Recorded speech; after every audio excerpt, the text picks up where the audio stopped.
It still is sort of a signature accomplishment for a president who needed a little boost and who can now point to this as an example of the good things that can happen when you work well with allies and you stay patient. And you don't have to go into this world choosing between all-out muscular foreign policy or unilateralist approaches on the one hand and passivity or isolationism on the other.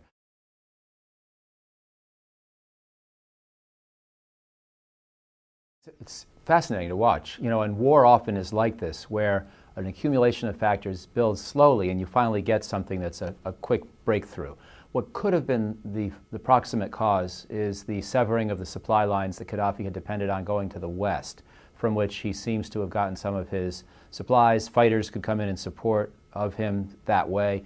And of course, most of the rebel activity was in the east for the first 3 or 4 months of this conflict, but in the last 1 to 2 months, it stepped up in the west. So you had a bit of a pincer effect, or a noose really tightening around Gaddafi.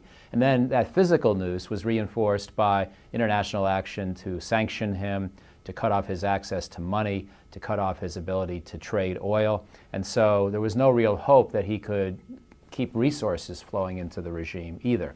And that probably influenced a lot of his supporters. It may or may not have influenced him, but to the extent that his inner circle lost heart or began defecting in greater numbers or was unable to really coordinate battlefield activity and sort of felt dispirited and got cut off, that may have been part of it. And then NATO may have gotten inside the command and control loop too. We might have even used a computer virus for all I know. We might have taken out a couple of the radio transmitters or jammed more effectively the communications in Tripoli, because it does appear that his defenses in Tripoli were overwhelmed very quickly. Either they were surprised that such rapid inroads occurred by the rebels and then that left them unprepared, or we actually physically prevented them from working together as a team. So as you can see, I'm speculating because I think that's all we can really do at this point. But it is sort of a principle of military operations that when you get to a critical mass or a tipping point of factors, you can see a rapid change on the battlefield.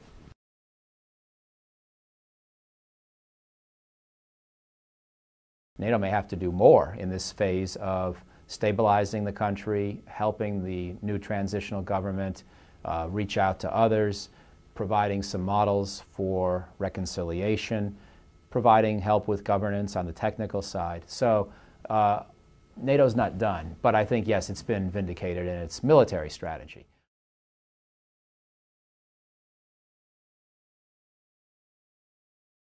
Well, they don't have the necessary support yet, and a big part of what they have to do is to reach out. They're going to have to try to reach out to as many Gaddafi loyalists as they can put it, in their hearts and heads to do. They're not going to want to. The natural fact that they've seen their friends and families killed by these people in recent months, and that they've been exploited by this inner circle, arguably for decades, is not going to make them very happy about it.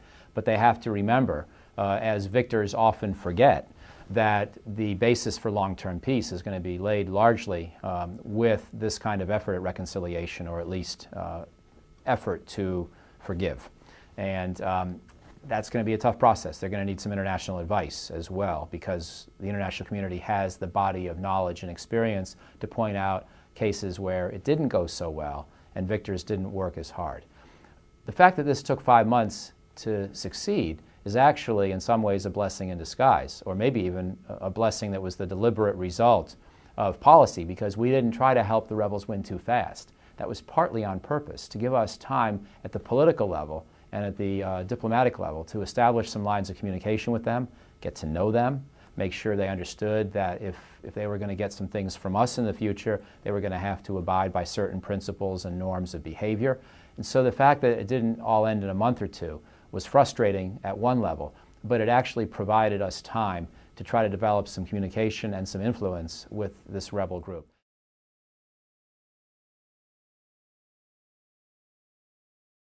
I think in the broader Arab world, with Libya being only, frankly, one of the less important cases, because Egypt matters a lot more, we are looking more to see the groundwork laid for long-term stability. And I think we shouldn't worry too much about short-term alliances or short-term friendships. Obviously, we'd like to reach out, but it's going to be slow. And as we've just seen in the last few days with Egypt and Israel, sometimes the first effects of seeing Arab populations empowered will be negative from our point of view. You know, Egypt and Israel having a difficult time getting along right now, for example.